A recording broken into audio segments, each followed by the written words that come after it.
Hey, good evening. It's time for Axis. I want to tell you a little story tonight about my past. When I was in high school, I believed and felt strongly that God had called me to vocational ministry, to be a pastor, to preach His word full time. And I was excited about that for a while. But then I began to get distracted. And the cares of the world and sin and all kinds of stuff I was involved in crept in. And so I ran away from God, pulling what I call a Jonah period of my life, where if you remember the Old Testament story of Jonah, God said, "Go to Nineveh and preach the gospel." Well, where did Jonah go? Jonah went to Tarshish. He went the complete opposite direction and tried to run from God. It didn't work out very well for him. It didn't work out for me. All the cares and things of the world, all the stuff I was trying to fill my life with, it was empty.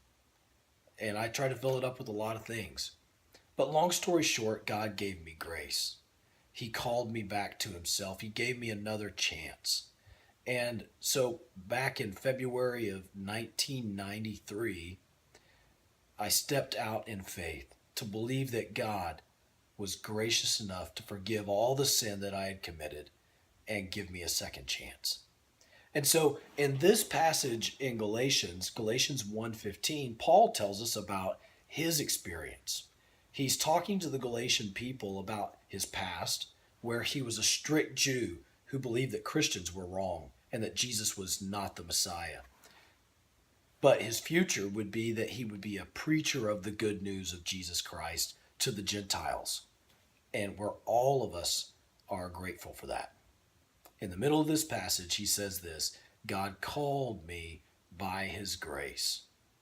It's a beautiful thing to know that God loves us even though we don't deserve it. How many chances have you had to follow after what God's called you to do? Don't turn your back on Him. Run to Him like the prodigal son.